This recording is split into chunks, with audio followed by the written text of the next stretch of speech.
These are the times that try men's souls.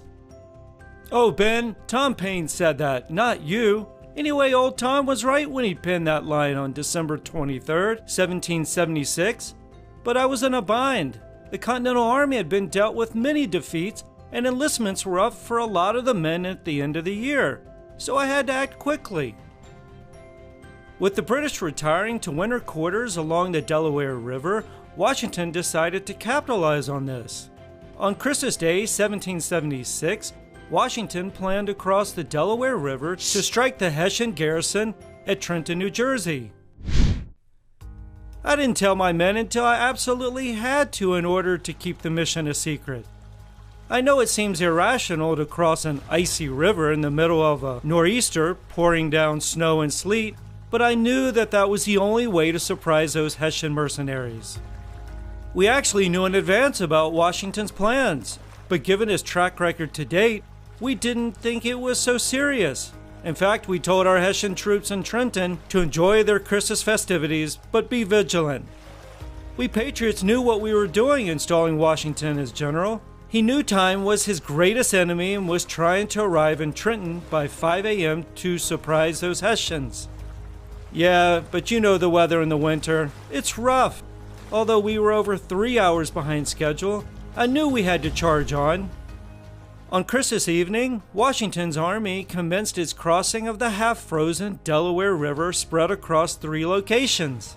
Washington led nearly 2,400 soldiers across the icy and freezing river and reached the New Jersey side of the river at dawn. As we were making our way across the Delaware, the wind and snow picked up as it got colder and colder. I just didn't know if we were going to make it. I had my doubts and thought that at some point we should maybe turn back, but I was determined to push on. In addition to Washington's troops, there were 2 other Patriot forces attempting to cross the Delaware.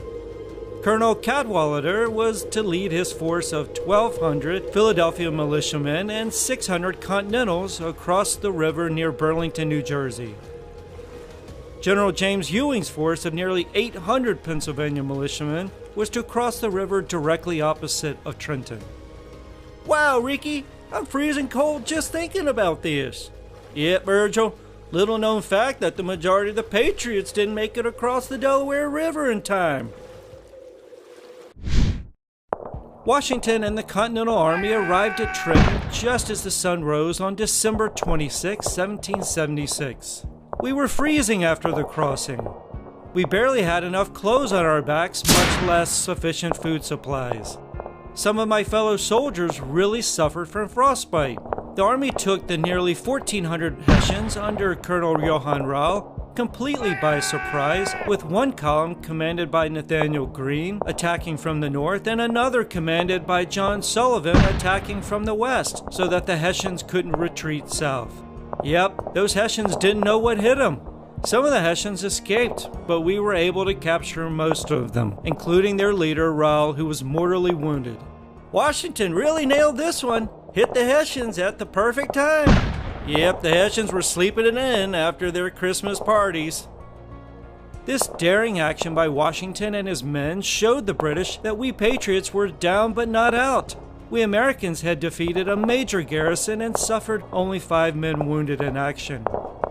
The Hessians, on the other hand, had 22 men killed, 83 wounded, and almost 1,000 missing and captured.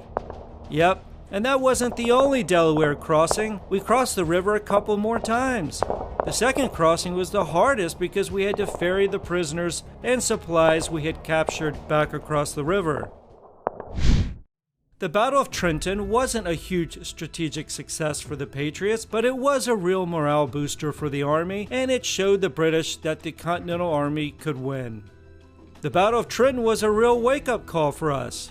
We had just come off a string of wins in New York and thought we could enjoy a little R&R in Christmas festivities. Honestly, we didn't think Washington could pull off any victory, but we were wrong. I would go almost as far to say that if we didn't prevail at Trenton, the war may have been lost. It was sort of our last chance.